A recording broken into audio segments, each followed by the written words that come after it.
The cameras only caught the part where Maya Johnson stepped out onto the polished stone of the driveway, the hem of her thrift store skirt replaced by silk that whispered when she moved, and the heavy iron gates of the Buckhead estate rolled open to reveal the very people who had thrown her and her children into the night. Her Aunt Lorraine, church hat trembling in the summer wind, stood beside Uncle Charles, whose voice had once thundered get out across a porch in southwest Atlanta. Cousin Tasha, who had counted Maya's every mistake since middle school, clutched a gift bag like it was a passport back into love. And behind them gathered neighbors, reporters, passers-by, and staff, all drawn into the quiet storm of a family returning to the door they had slammed. "Please," Aunt Lorraine called, a hand on the gate as if touching it could translate to touching Maya. "Baby, we didn't mean it like that night. You know how stress is. Your uncle, his blood pressure." Maya's guards stood still, hands behind their backs. The late afternoon light laid a golden sheet across the manicured lawn and the lined faces. Her two children, Jordan and Zuri, watched from the balcony, Jordan tall and tense, Zuri in her lemon-yellow sundress, holding a stuffed rabbit by one ear. The reporters worked in whispers. Someone's mic light blinked red. People were ready for a scene, a scandal, a savior. People love a circle, and nothing made a cleaner circle than a family that pushed you out and then begged to be let in when your life caught fire in gold. Maya didn't raise her voice. She didn't need to. The air itself seemed to carry her words. "Is this the part where I'm supposed to forget?" she asked. She took a slow breath and tilted her head at the gate. "Or is this the part where you remember?" Cousin Tasha surged forward and then retreated when a guard lifted a palm. "We were wrong, okay? But we family. We blood." Uncle Charles cleared his throat, eyes on the cameras, mind on his lines. "A family that prays together. Shouldn't practice eviction at midnight," Maya said. A murmur skimmed the crowd. Aunt Lorraine's fingers fluttered like anxious birds. "We were under pressure," she tried again. "You refused to sell Mama's house, and you know your cousin needed surgery, and then that man of yours left." "Stop," Maya said, and the word fell with the dull weight of a rock dropped into water. "Do not rewrite my life while the cameras are rolling." Across the street, kids on scooters stopped. At the corner, a driver leaned out of a rideshare, phone raised. The sun slid lower, streaking the sky with orange and soft purple. The city hummed. Somewhere beyond these gates, the world continued, but here, it paused. Maya lifted her hand. The guard placed a slim remote in her palm. She pressed one button, and the gate shuddered, then rolled inward with a deep mechanical sigh. Aunt Lorraine gasped. Tasha brightened, readjusting her cheap pearls. Uncle Charles lifted his chin like a man who had rehearsed forgiveness and planned its harvest. "Come in," Maya said. They took a step, 2 steps. The cameras inched closer. The guards did not move. Everyone around them leaned into the moment like bodies toward a warm fire. Maya raised her other hand. "Wait," she said softly, and the word froze them mid-step. "Before you cross this line, you need to hear the truth you buried that night. And you need to know the price of stepping through." The crowd's breath collected, held. "Because the house you threw me from," Maya said, "didn't burn me. It tempered me." She turned her face up to her children, and then back to the people outside. "And the day you put my babies in the street was the day everything you believed about power began to end." The scene fractured into silence and questions and shock.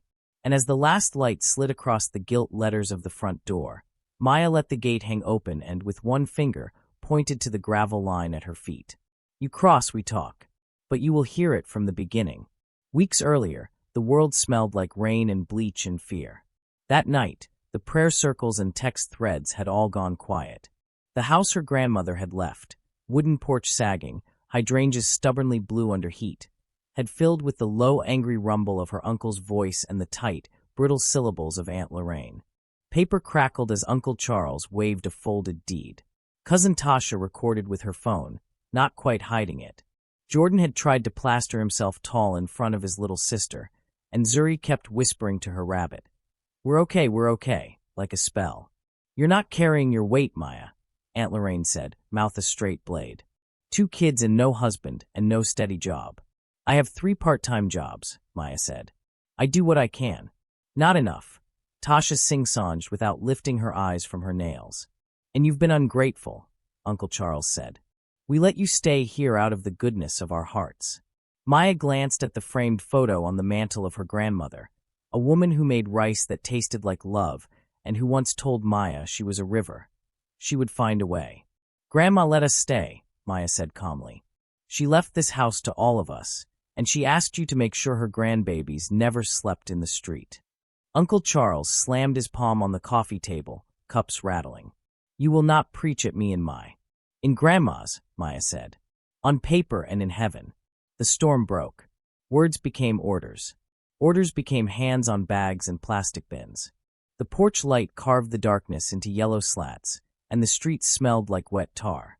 They'd put her life outside in a heap that looked smaller than it should have, like grief does to everything it touches. When the door locked behind them, the sound carried a finality that made Zuri's rabbit tremble in her hand. It was midnight in a way that had nothing to do with clocks. Maya loaded what she could into the back of the old minivan a friend had lent her. She buckled the children. She looked at the house one last time, the hydrangeas, the porch, the memory of her grandmother humming on summer nights. And then she drove. They tried shelters. Some were full. One had rules that made the children cry. They ended up in the parking lot of a 24-hour grocery store. The night guard in a neon vest tapped the glass, and seeing the children softened. "Park under the light," he said. "Stay close to the camera. I'll patrol this side longer." Maya thanked him. She gave the children the last of the apple slices, told them 3 stories. One from when their daddy still laughed. One from her childhood, when Grandma had turned a power outage into a candlelit concert. One from Zimbabwe that her neighbor Mama Ijeoma had told her about the hare who outsmarted the lion by being kind to a bird. After the stories, Zuri finally slept. Jordan did not. He watched the dark with a man's eyes. At dawn, they drove to the library to wash up in the bathroom. Maya played music in the stall, so the children would think they were on a morning adventure. Outside, she stood beneath a billboard for a bank she didn't trust and texted her boss at the catering job, asking for more shifts. Then she texted Ms. Adebayo, the legal aid attorney who sometimes answered prayers disguised as emails. "They can't put you out without a court order," Ms. Adebayo wrote back. "But they can harass you until you run. We will file. Hold on." Maya held on. She worked. She scrubbed. She ironed other people's linens until her shoulders ached. She braided hair in the park for mothers who paid in cash and gratitude. She drove deliveries across the city, watching the gas gauge like a heartbeat. At night, the minivan became a tent, a fort, a home pushed into the seams of a city that didn't see everything it should. There were moments of mercy. The night guard left them a bag of oranges and a plastic rosary. A woman at the laundromat handed Zuri a roll of stickers, "For your journal, baby." Mama Ijeoma, who sold puff puff and spicy grilled tilapia by the corner store, pressed a paper bag into Maya's hand and scolded her like a daughter. "You will eat, and your son will stand straight. Trouble comes like harmattan dust, but it does not own the air." One afternoon, in the corner store where Mama Ijeoma stocked bottled water and laughter, a TV over-the-counter announced that the state lottery had rolled over again. Numbers danced at the bottom of the screen like stubborn stars. The store owner, Mr. Patel, shook his head and said, "Always the other person. Never me." "It only takes one," someone replied. Maya bought a single ticket with the last $5 bill in her wallet. Not because she believed in luck. Because she believed in stories, and stories could be folded into small pieces of paper and tucked into a Bible next to a photograph of a grandmother who told rivers to keep moving.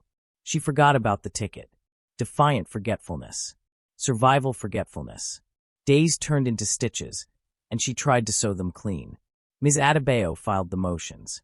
Uncle Charles sent a text that flickered with half apologies and full demands. Aunt Lorraine called once, left a voice message that managed to be both pity and scorn. Tasha posted something vague on social media about boundaries and bum cousins. Then came the day with the long rain. The city wore a veil. Maya finished a catering shift earlier than expected because 3 guests had argued about a speech and knocked over 2 chafing dishes, forcing an early cleanup. Her shoes were soaked. She ducked into the laundromat to dry them and warm her hands at the dryer door. Zuri drank a small chocolate milk and drew houses with chimneys and gardens and a swing where the sky was always bright. Jordan folded their shirts with careful corners like a soldier in training. On the laundromat TV, a woman in a red blazer smiled like a challenge. "Check your numbers," she sang. "Because 3 tickets in our state matched the jackpot last night, one of them bought at," and she named Mr. Patel's store. Maya's mind didn't leap. It walked slowly in disbelief. She reached into her bag for the Bible, slid the ticket from behind her grandmother's photo, smooth and uncrumpled. She didn't read it yet. She watched Zuri draw. She watched Jordan watch her. She listened to the dryers spin themselves into soft thunder. Then she stood and crossed to the machine that sat beside the vending machine, the one that beeped you into dreams or back into your life. She fed the ticket. The scanner's little red eye blinked. The screen flashed numbers. The laundromat had a particular sound when everything else goes silent. The hum of machines, the drip of a leak into a bucket, the rustle of plastic as someone gathers clothes. The kind of silence that is actually held tightly by 1,000 small sounds. Into that, the machine spoke in blocky letters. "Winner. See clerk." Maya did not move. She laid one hand flat on her heart because it had started to ride like a wild horse. She took the ticket back, folded it once, slid it into the Bible, pressed the Bible closed, and held it like she might hold a baby's head. She did not tell anyone in the laundromat. This is important. This is a choice.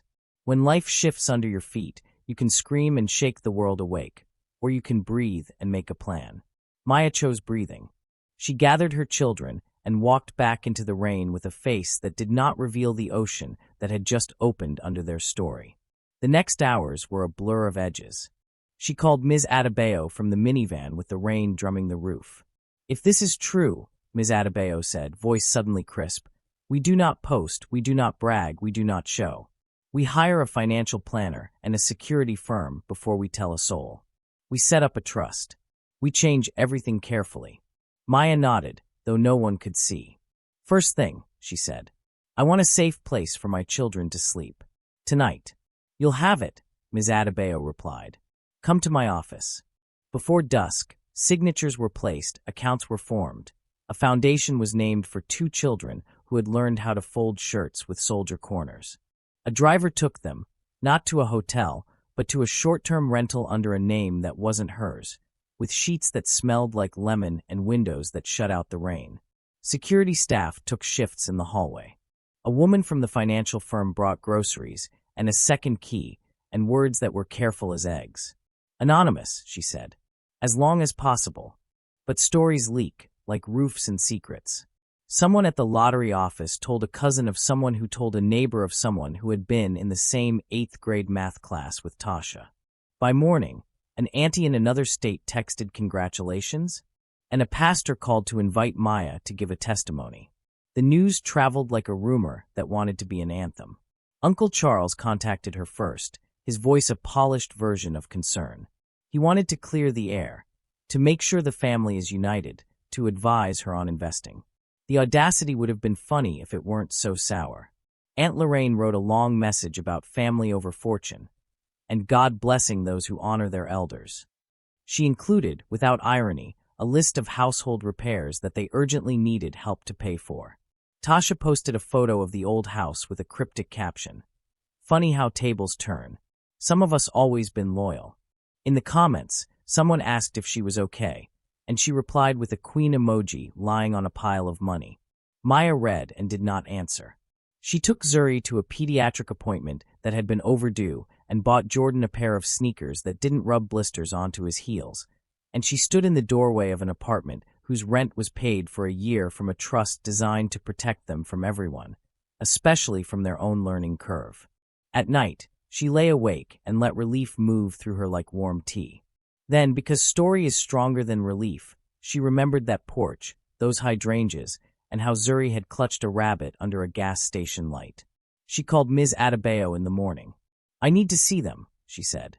"Them, your family?" Ms. Adebayo paused. "Are you sure?" "I don't want revenge," Maya said. "I want truth. And I want to set boundaries so hard they won't crack when the wind blows."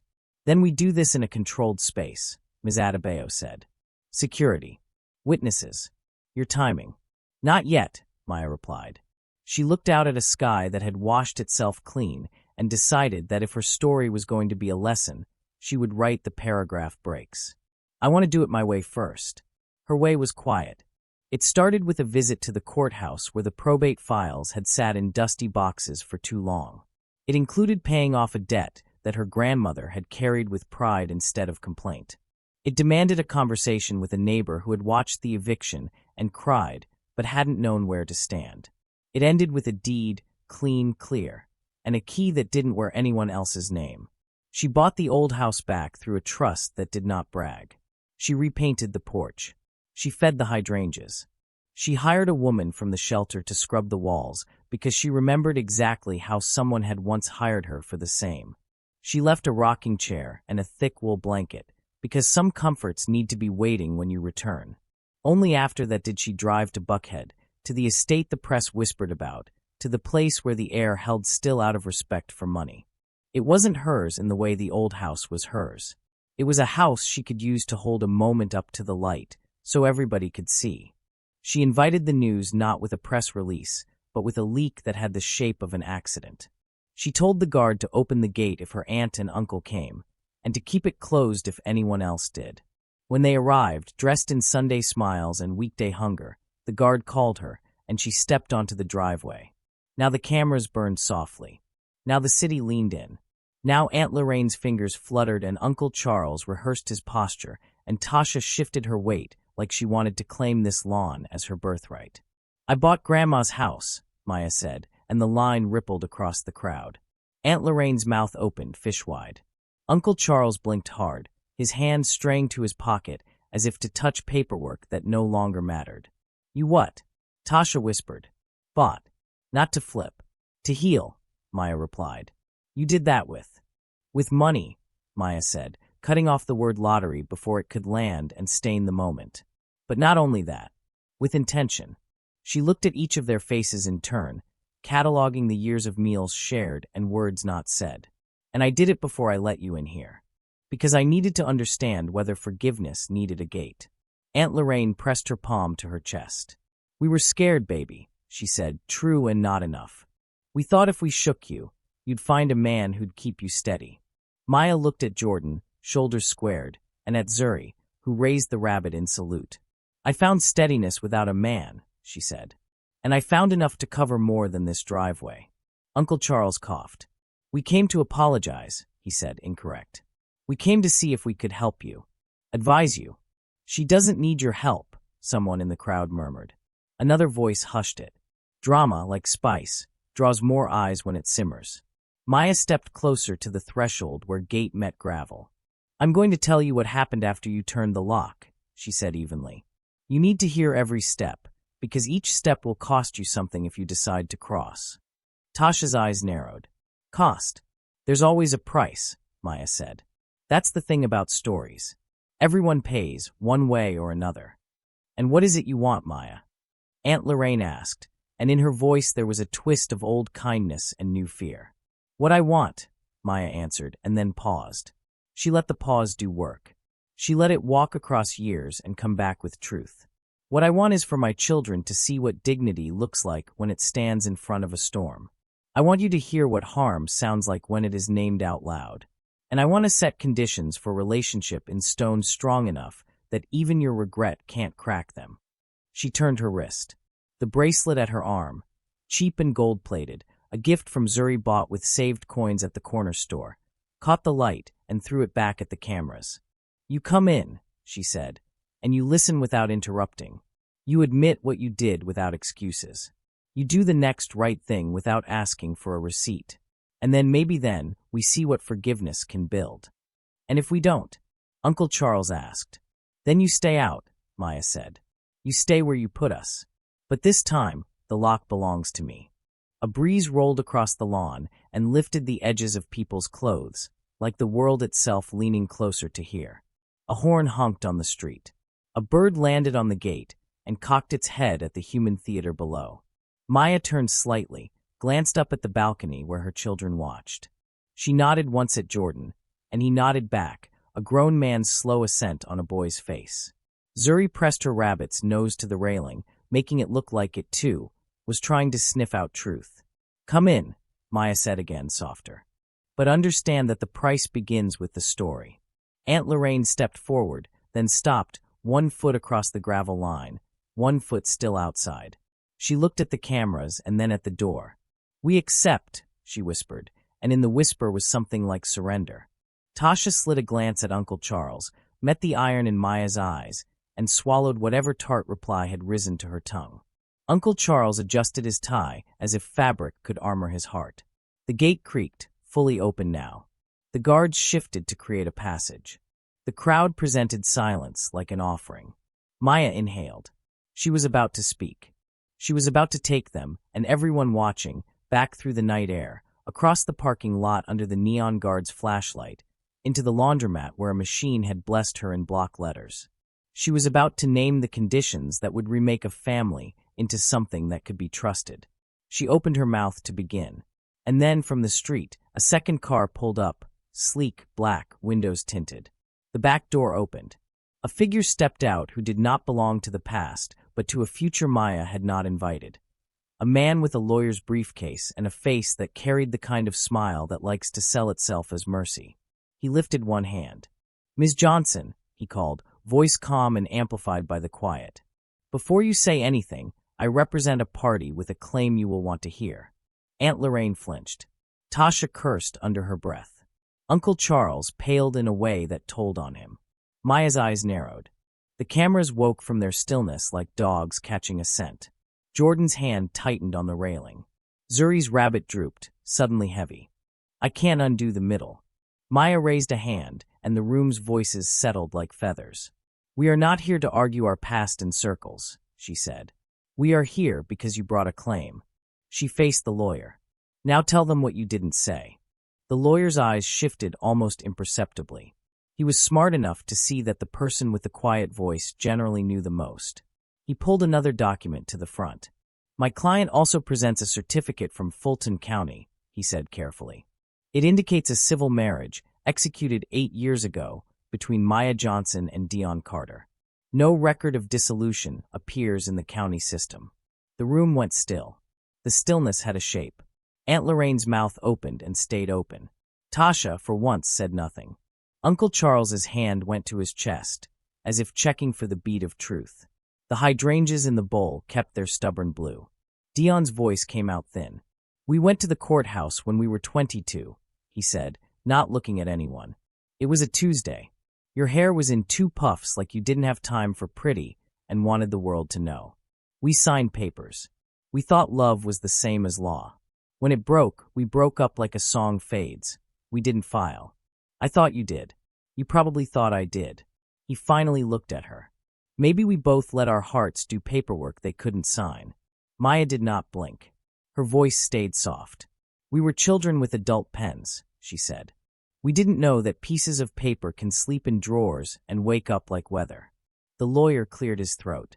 "If this certificate is valid and no divorce occurred," he said, "then the winnings could be considered marital.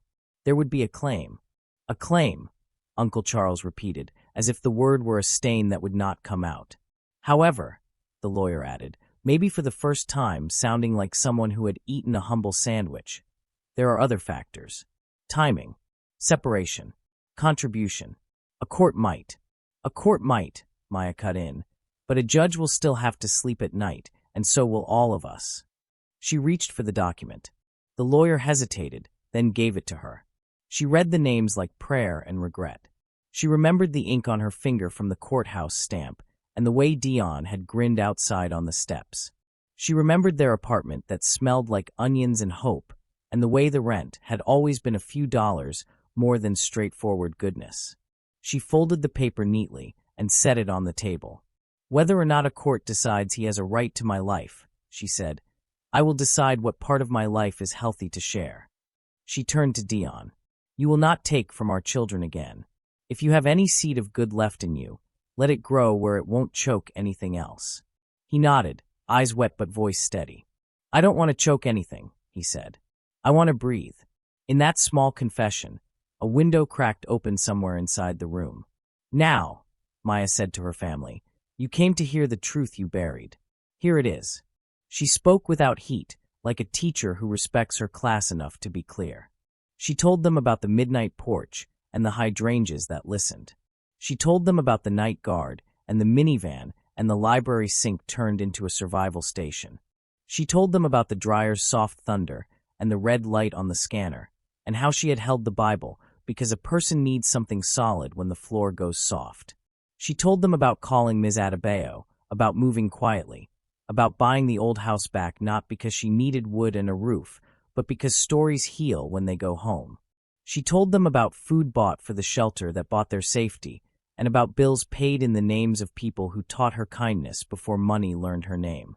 She told them about saying no to pastors who wanted her testimony on camera, and yes to people whose shoes had holes, and whose wallets had pictures folded in creases to keep company.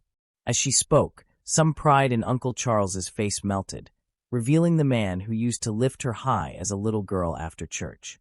Aunt Lorraine's hands unclasped. She wiped her eyes with them and did not pretend she was not crying. Tasha leaned forward with elbows on her knees, frown carved between her eyebrows, as if trying to find herself in a mirror that had been cleaned too thoroughly. When Maya finished, she did not ask for applause. She did not demand tears. She simply said, "If you want to step back into my life, these are my conditions. You will say what you did without buts. You will apologize to my children before you apologize to me. You will not ask for money. You will not advise me on investments like you used to advise me on who I should be. You will show up in quiet ways when nobody is filming. You will accept that I am not asking you to become nice people. I am asking you to become accountable people." The silence that followed wasn't empty. It was heavy with work. Aunt Lorraine stood on legs that ached, crossed to Maya, and old habits wrestling young humility, stopped at a respectful distance. "I am sorry," she said, voice rough. "I spoke like a woman who never had to sleep with one eye on the door. I put a lock where I should have put a hand." She looked toward the back hallway where the children were. "I will apologize to them." Uncle Charles cleared his throat and tried twice before sound came out. "I was wrong," he said, swallowing. "I have been wrong more than once. I thought hard made a man. But hard is just hard. I'm sorry." Tasha remained a statue, beautiful and brittle. Then she rolled her eyes at herself, like a person who knows her own trick and is tired of it. "I was scared that your light would make my dark look like a choice," she admitted. "So I tried to make you smaller. I'm sorry. It was ugly and lazy." "Thank you," Maya said simply. "Now the next right thing. We start with the kids." They brought Jordan and Zuri to the room. Zuri had crayon on her fingers like a badge of honor.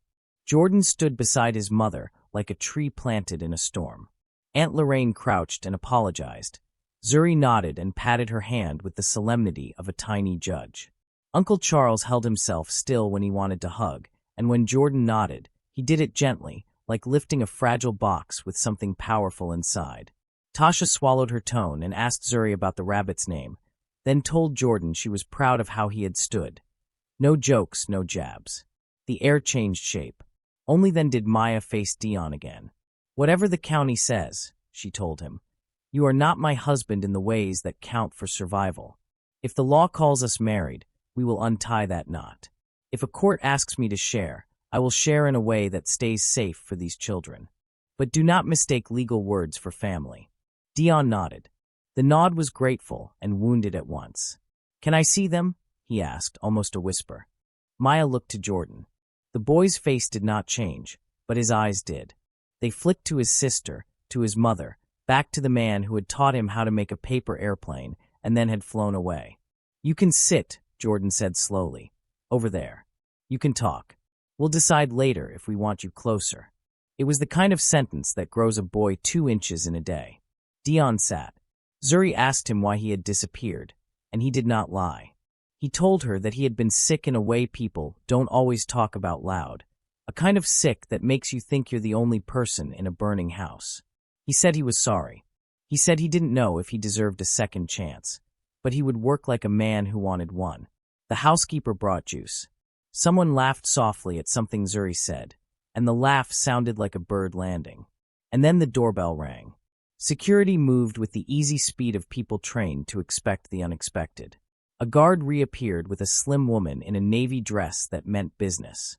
Her hair was pulled back, Her eyes were the kind that read whole rooms in a sweep.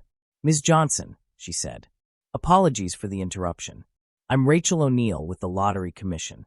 We tried to reach you through your counsel, and were told you preferred correspondence in writing." She lifted a small envelope stamped with the state seal.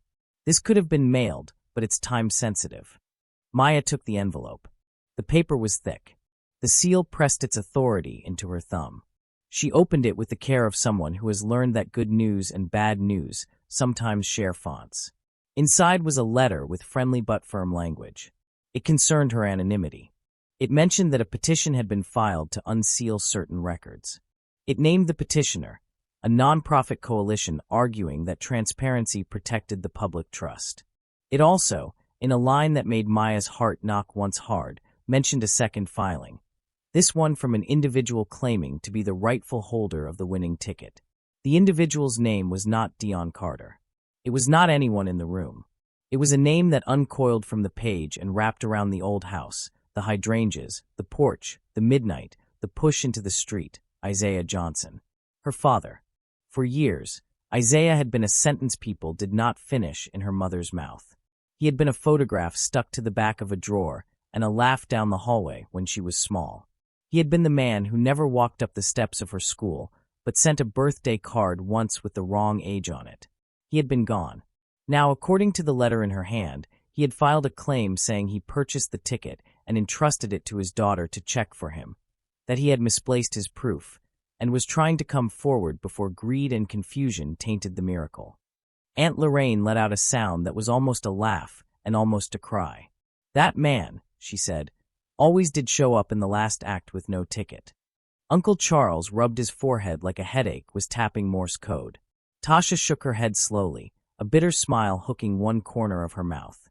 Dion sat very still, suddenly a spectator in a play with too many entrances. Maya read the line again to be sure her eyes weren't inventing tests. Then she folded the letter back into the envelope, placed it on the table beside the marriage certificate and the transfer printouts and the bowl of stubborn blue flowers. She stood up, spine like a road that had learned curves, and kept going anyway. "Looks like the price just went up," she said quietly. The lawyer cleared his throat as if to speak. The lottery representative adjusted her stance, ready to explain statutes. Security shifted, counting bodies and exits in their minds. Maya lifted her hand, and the room took a breath with her. "It seems," she said, "that people who didn't show up when 2 children needed a bed have learned how to show up when there's money on the table." She looked at each face, blood, law, love, regret, and her eyes were bright but steady. "We will answer every claim. We will do it right, and we will do it in daylight. But we will do it on my terms." She reached for her phone pouch on the console and took it back from security. "Bring my children in," she told the housekeeper softly. "They need to hear how we stand when a storm multiplies." Then, because storms can either scatter a family or gather them under one roof, Maya did something nobody expected. She asked the lottery representative to sit. She asked the lawyer to stay. She asked Aunt Lorraine and Uncle Charles and Tasha to put their names on paper, on a statement of truth they could read to her children. She asked Dion to speak only when spoken to, and he nodded like a student who understood that the test had changed. Jordan and Zuri returned, hands sticky with mango, eyes clear. Maya sat them on the sofa like witnesses and judges, and heirs of a new kind of courage. She told them simply, "People may try to take what isn't theirs, but as a family, we will not let lies be louder than our lives." The clock on the mantel ticked, reliable and indifferent. Outside, the late light had begun to lean toward evening. Somewhere beyond the big house, the old house sat quiet on a street that knew the names of children who rode bikes past hydrangeas and barking dogs. Maya held both of her children's hands and faced the storm that had multiplied. The first wave had come from kin. The second had come from love misfiled. The third, now, from a father who had walked too far and learned the shape of the back door. Before anyone else could speak, Maya's phone buzzed with a message from Ms. Adebayo. It was one line, "Don't be afraid of daylight. It is where lies go to fail." She smiled, not widely, not like a victory lap, just enough to show she had seen the sun before. She looked at the lawyer. "You told me there was a claim I'd want to hear," she said. "Now hear mine. I claim my dignity." I claim the right to build and protect, to forgive without folding, to give without being taxed by old harm. I claim this family if it can be honest, and I claim distance if it can't. Outside on the front lawn, a reporter cleared her throat into a mic, warming up a sentence designed to be replayed over dinner. Inside, a mother squeezed her children's fingers. And then the housekeeper came back, breathless, with a note from the guard at the gate. "Miss Johnson," she said, "your father is here." The room tilted in that odd, slow way rooms do when time decides to deepen. Voices drew in. Breathing synchronized. Even the hydrangeas seemed to lean toward the door. "Let him in," Maya said, voice steady. The guard nodded into his earpiece. Footsteps approached like a memory, with shoes on. A tall man with gray at his temples and a suit pressed flatter than his stories stepped into the room. He took 2 steps, stopped, and removed his hat. "Hello, Maya," he said, trying on a softer version of something he'd sold too hard when he was young. "You look like your grandmother when she was about to tell me the truth." The children stood. The family braced. The lawyer shuffled his papers. The lottery representative checked her watch that didn't need checking. Maya stood too. "Then you already know," she said. "I won't make it easy." He smiled in a way that tried to catch memory and make it work for him. "We'll see," he murmured. The air answered with its own silence, ready to hold whatever came next. Before we continue, a quick note for everyone watching. If you're feeling this story and want more stories like this, remember to subscribe, like, and share so the story reaches more people who need it. Also, tell us in the comments where you're watching from. We love seeing our community across cities and countries. And here's a question for you. What would you have done in Maya's place when those claims arrived? Stand firm, settle quietly, or call them out in public? Have you ever seen something like this happen in your family or community? Drop your thoughts below and let's talk. The air inside the mansion seemed to thicken as Isaiah Johnson, tall and composed, stood just past the threshold. For a moment, he looked like an older version of the man in the faded photograph Maya had kept hidden for years, the one in a brown jacket and bright grin, holding her as a child beside her late grandmother. But the years had trimmed softness into calculation.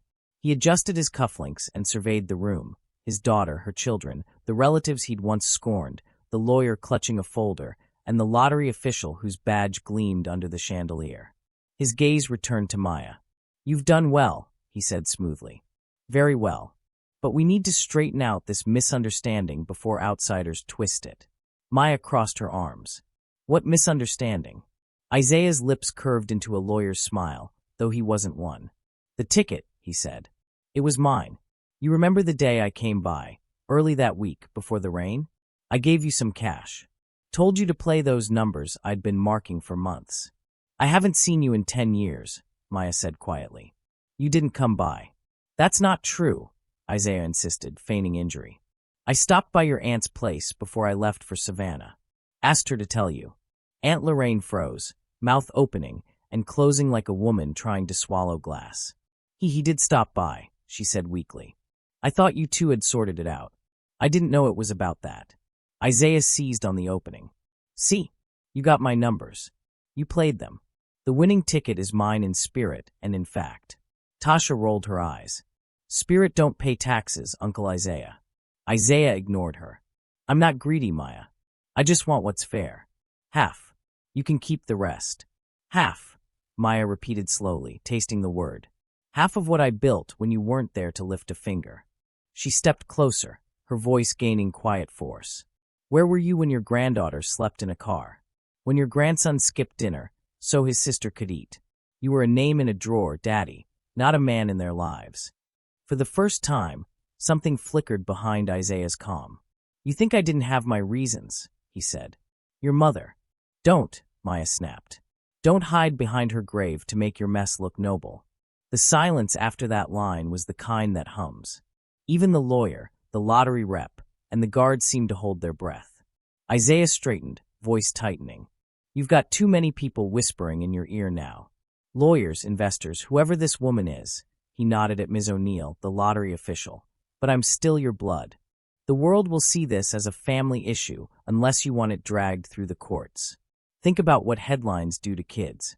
Maya smiled faintly, not out of humor, but from understanding. I already know what headlines do, Daddy. They make some people small and others stronger. She turned to the lottery official. Is there proof of his claim? No, Ms. O'Neill said carefully. Just a sworn affidavit and hearsay. But under state law, if he produces credible evidence, the commission must review it. Maya nodded. Then let him produce it. And I'll produce the life I lived while he was gone.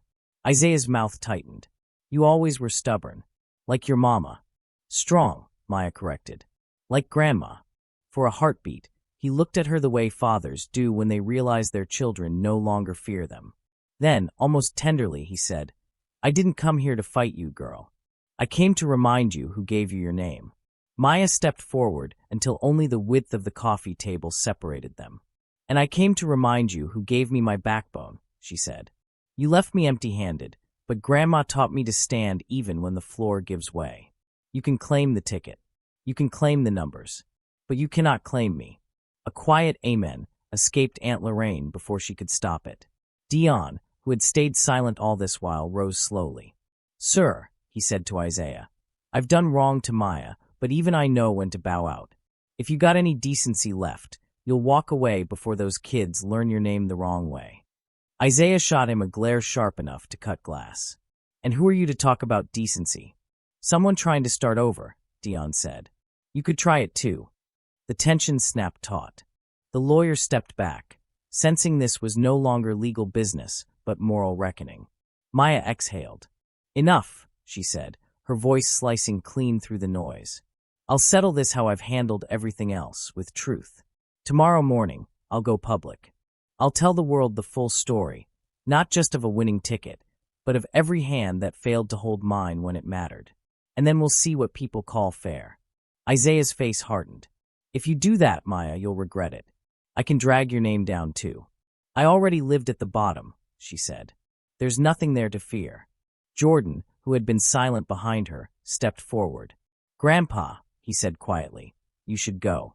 The old man turned to him, searching for a way to assert power over someone too young to know the game. But Jordan's calm broke it. Isaiah's shoulders sagged just a little. You've grown, he said gruffly. Didn't think you'd even remember me. I remember Mom crying, Jordan said simply. That's enough. Isaiah flinched like he'd been struck. Maya looked at the guards. Please see Mr. Johnson out. He hesitated, wanting a last word, but something in her eyes warned him the era of his control had expired. He turned without another sound and walked out the same door he'd entered, the sound of his shoes echoing off marble. When the door shut, the room exhaled. Aunt Lorraine wiped her face. Child, I'm sorry you got that man's blood. We all should have done better. Maya nodded once, steady. We all should have. She turned to the lottery official. You'll have your statement by morning. My lawyer will handle the rest. Ms. O'Neill inclined her head. I admire your composure, Ms. Johnson. But be prepared. Once this is public, everyone will come calling. I know, Maya said. Let them. I've already lived through the worst call. The one that told me family could turn into strangers overnight. As the officials and lawyers left, evening settled softly over the house. The family remained, smaller, quieter, but somehow less broken. Later, in the kitchen, Maya brewed tea while Jordan and Zuri colored at the island. Aunt Lorraine and Uncle Charles lingered near the window, watching dusk dissolve into night. Tasha broke the silence first. You know, she said, if this were one of those TV dramas, this is the part where everything calms down before the twist hits. Maya smiled faintly. Real life always has one more twist, doesn't it? As if on cue, her phone buzzed. It was a notification from a local news outlet. Breaking. Lottery winner Maya Johnson's estranged father files lawsuit, claims daughter holding ticket in bad faith. She read it once, twice, then slid the phone across the counter to her aunt. Looks like he's not done yet, she said. Uncle Charles clenched his jaw. You want me to go talk to him? No, Maya said. Let the law talk. I'm done wrestling ghosts. She looked at her children, Jordan, calm and wise beyond his years, and Zuri, drawing their old porch surrounded by blue hydrangeas. We'll finish this our way, she said softly. That night, she stood on the balcony, the city lights blinking far below like restless stars. She thought of everything they'd survived, eviction, hunger, betrayal, now greed. She felt no fear, only purpose. In the distance, thunder rolled, soft and low. A new storm was coming. Before turning in, she whispered into the wind, "Grandma, if you're listening, guide me through this last round. Let me finish strong." The wind shifted, brushing her face with the coolness of old blessings. Inside, her children slept soundly. In the street beyond the gate, reporters began to gather again, their vans parked like vultures waiting for dawn. And in a small apartment on the poorer side of the city, Isaiah Johnson poured himself a glass of cheap whiskey and stared at a folder filled with forged receipts. He smiled. "She thinks she's won," he murmured. "But she ain't seen what a Johnson can do when cornered." The camera of fate pulled back, the storm clouds gathering over Atlanta, and the night closed in. But Maya would not bend. Because the next morning, when she faced the world, she would reveal something that would shake every false claim to its knees. The morning light spilled through wide windows like a quiet verdict. Reporters gathered beyond the estate's gates. Microphones gleamed like weapons aimed at one woman's truth. Inside, Maya dressed in calm colors, a pale blue blouse, black slacks, and tied her hair in a low bun the way her grandmother used to before church. Today was not about glamour, it was about clarity. In the living room, Jordan adjusted his tie with serious hands while Zuri tried to feed her stuffed rabbit a grape. The house buzzed with soft movements. Lawyers arriving, security double-checking doors, the hum of cameras being tested. At exactly 9 a.m., Maya stepped outside. The crowd hushed.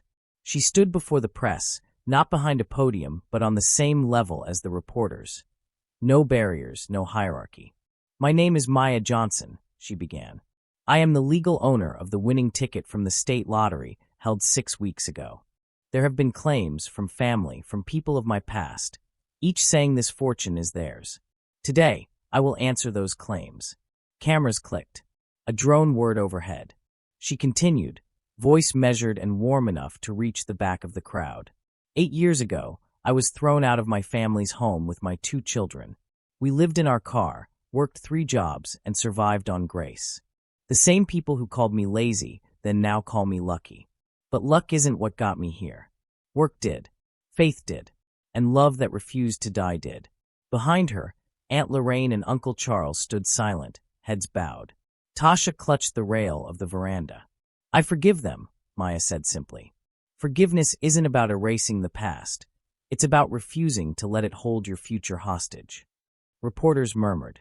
One lifted his hand. "Ms. Johnson, what about your father's lawsuit?" Maya smiled faintly. "My father was gone most of my life. He left when I was 8, reappeared when money appeared. He claims the ticket is his. But you can't own what you never believed in. You can't claim the harvest of a tree you never watered." The crowd rustled, a collective breath between disbelief and awe. "Still," she added, "I'm not here to fight him in anger. If he truly needs help, there's a trust set aside for those who are lost. But I won't let greed masquerade as kinship." A voice from another reporter. "And your ex-husband, Dion Carter? He says he wants to rebuild." Maya paused, eyes softening. "Dion is part of my children's story, and I believe people can change. But rebuilding happens with time, not headlines. We're working through that quietly." Another question rose. "What will you do with the money?" Maya took a deep breath. "The first $1 million already built something, a foundation named after my grandmother, Evelyn's promise. It will fund shelters for single mothers, scholarships for their children, and legal aid for those who can't afford to fight for a roof over their heads. I don't want to be remembered for winning. I want to be remembered for building." Applause broke out, hesitant at first, then swelling. That evening, the story led every national broadcast. Headlines didn't just say lottery winner speaks. They said mother turns fortune into justice. Donations began to pour in. Messages of solidarity flooded her inbox. But in a small courthouse office downtown, Isaiah Johnson watched the coverage on a dusty TV. His lawyer slumped beside him, files stacked on the table. "She's good," the lawyer muttered. "The public's on her side now. We could still push for mediation." Isaiah waved a hand. "Drop it," he said quietly. "You can't fight the tide." He stared at his daughter's image on the screen, calm, strong, radiant, and something inside him cracked. He hadn't come to reclaim a ticket. He'd come chasing what he'd lost decades ago, relevance. And now he knew it was gone. Back at the mansion, dusk rolled in. Maya sat on the porch swing with Jordan and Zuri, hydrangeas blooming blue around them. Jordan said softly, "You think Grandpa's really gone now?" "Yes," she said. "But sometimes gone is a kind of peace." Zuri leaned on her shoulder. "Mommy, are we rich now?" Maya smiled. "We're safe now." "That's better." They sat there until the stars came out. Weeks later, when the legal dust settled, Maya returned to the old neighborhood. She parked her car outside the restored house, the one her grandmother had left, the one she'd once been thrown out of. The walls gleamed fresh cream. The porch light glowed warm. She stepped onto the steps with Jordan and Zuri at her sides. A small crowd gathered, neighbors, church members, even Mama Igioma, who had once given her puff-puff and wisdom. Maya handed her the keys. "It's yours now," she said. "Turn it into a refuge for women like us." Mama Igioma's eyes filled with tears. "Child, you give too much." Maya shook her head. "No, I'm just returning what the world lent me." That night, she drove away in quiet satisfaction. The world had turned full circle, but she hadn't become its prisoner. 2 months later, the foundation opened its first shelter. Cameras came again, but this time, Maya didn't stand in front. She stood among the women, laughing, listening, blending in.